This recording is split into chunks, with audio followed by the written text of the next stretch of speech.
Hi everyone, it's Jeanette here from the sewing studio, and I've been doing a few little blocks on some of my favourite 9-patch blocks, and this was one actually I hadn't come across until fairly recently, and it's actually called the Easy Quilt 9-patch block because it really is a nice easy one. It's just using squares, and I really love it. So I'm using some of my leftover Tilda fabrics that I've been using for my hand English paper pieced quilt that I've been doing. And when I get to the end of sort of strips and bits and pieces from them, I've been cutting these 2.5-inch squares. So I was thinking, actually, with this is going to make a lovely quilt. But I don't think I can push on with this quilt too much until I know I've got all the fabric I need for my English paper pieced one, which isn't too far off actually getting to that point. However, let's crack on with this. Let's have a look at this one. And the reason I'm doing this little series on some of my favourite 9-patch blocks is they're really good for scraps and they're interchangeable. So you can sort of swap these out and replace sort of any of the others. And because they're all even 9-patch blocks, it means you can adjust the size of the pieces and very quickly have different size blocks and bigger or smaller quilts depending on what you're going for. So it's really, really versatile. So this one just uses, as I said, 2.5-inch squares because that's what I'm using from all of my scraps.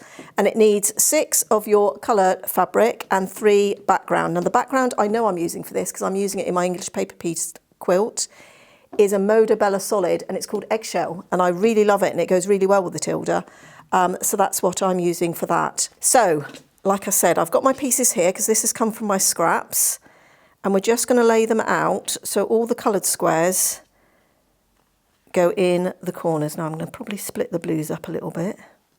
So you just need 3 in that top corner. Our 3 background squares are going to go up through the middle. And then we want 3 in the bottom corner. So it really is an easy and quick 9-patch block. I keep wanting to call it a quick 9-patch block because it actually is. So let's just go straight to the machine and get those sewed. Now, as always, I always flip my right onto left. I work in rows. And I'm just going to stack them like that, and take them to the machine.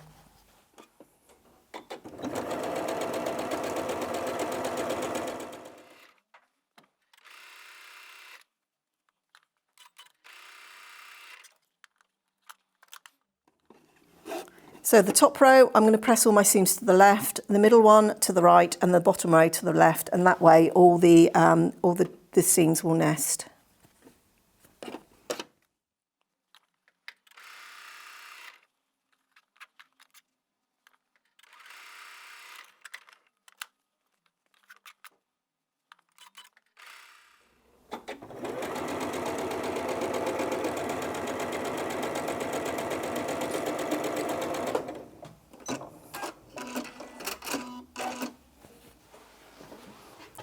So there's the block. Let's give it a quick press.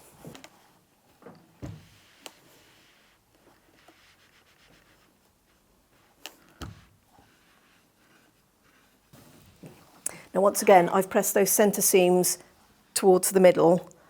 So that's the block. Now let me just get rid of some of these little straggly bits, just to make the block look. It's literally just some of these threads that are poking out. I'm not squaring up or anything, it's just... That's the other benefit of actually starting on a starter scrap. You tidy up the little ends of thread as they go in, which makes your block look all scruffy. So there we are, there it is. Now I'm just going to show you what happens when we begin to put these blocks together, because this was the magic bit for me that went, oh yes, this is a really nice block. I'm going to do it, I'm going to have to do it there because it's going to be too big to go under the close-up, I think. Actually, let's do it like that. Let's put that one in there. But you can see here, they begin to make these shapes if we turn those blocks around and alternate them. So it's going to be a really nice, fun one that you get sort of lots of interest. Brilliant, as I said, for your scraps. And it doesn't have to be, of course, one designer of fabric. It can be just all your random scraps. Just put them together and you'll get sort of like these almost sort of circular, sort of plus-shaped sides as you bring those blocks together. So this is going to be another one that's got to go onto my list. I'm going to have to start making a list of all the quilts I want to make. But look, I've got 4 there, and I am going to have lots of Tilda fabric left from my English paper pieced quilt. So not quite ready for this one, but this will definitely go away, get put in a project box, and wait until those fabrics become available, and then I can use them up on this quilt. So I'm already planning ahead. So I hope you enjoyed that one. Like I say, it's called the Easy Quilt 9-patch block. I also think it's a quick quilt 9-patch block. So choose whatever title you want for it, really. So I hope you enjoyed that quick block. I hope you give it a try. If you do, please send your photos, because I think we'd love to see this in different colours. I think it's going to look fabulous, whatever colour you do it in. So thank you for your time today, and I hope you'll join us again here next time in the sewing studio.